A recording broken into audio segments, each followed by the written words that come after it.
So hi guys, eto. So may naisipan akong gawin. Trip lang naman to. Kasi mostly itong nabili kong regular na whistle bomb sa Conde is palya. Okay, so imbis na masayang, 'di ba? So gagawin ko siyang Quitis Yakult. Okay. Yan, ito guys, yung gagamitin ko. Pero medyo malaki yung niya. Ito malaki yung butas ng Yakult. Tapos yung gagamitin kong lifter dito ay walang iba kundi yung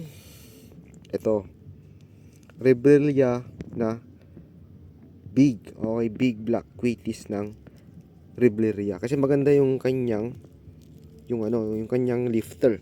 Actually may ko doon, may konti din ako doon na DK, yung quitis din guys na DK.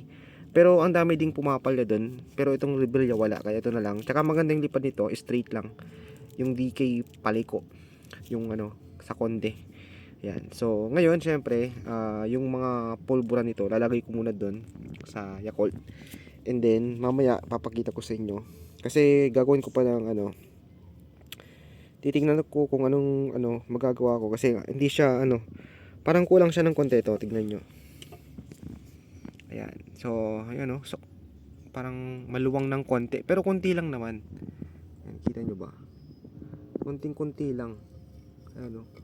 Pero kapag ito namang ayan, so parang sakto siya. So gagawin ko na lang siya ng diskarte mamaya. Then syempre para safe, yan, lalagyan natin siya ng mahabang fuse, bisco yung gamit natin. Yan. So mamaya guys, update ko kayo once na nalagay ko na siya dito.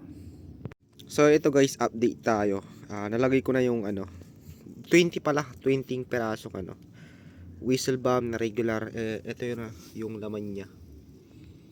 Yan, so makikita nyo almost na rin, nandito na rin siya. Yan, medyo mabigat na rin siya, hindi hanggang dito na. So yung nito, yung sa BBK ng Rebellia, yung pulbura nito lalagay din natin dito. Baka siguro maabot siyang hanggang dito. So mamaya update ko kayo ulit. So ito na guys, tapos na natin. Ito na siya. Alam nyo, medyo mabigat siya. Ang bigat nyo. Hindi ko alam kung kaya ng lifter to ng big ng Rebellia. Pero tignan natin guys. If ever man na Pero para safe syempre, ilalagyan pa natin yan ng mahabang fuse. Ayan. Okay, so lalagyan ko na lang to ng fuse. Then tignan natin. It is fair natin tong ginawa ko. If lilipad ba siya.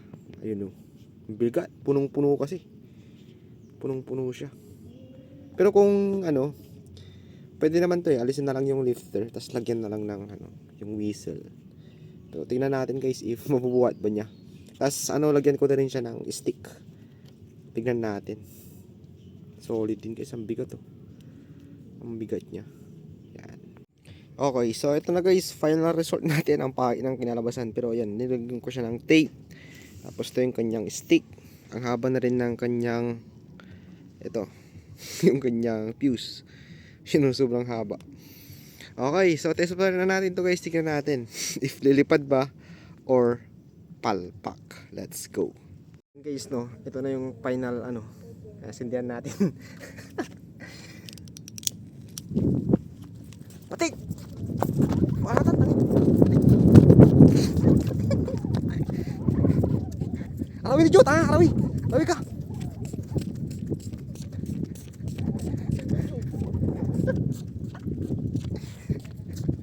Wala. Ini wala nih. Nabuyak man.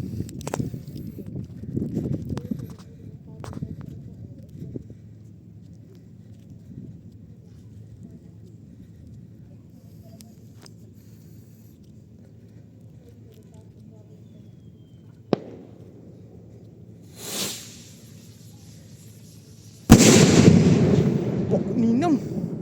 Gabi. What the fuck?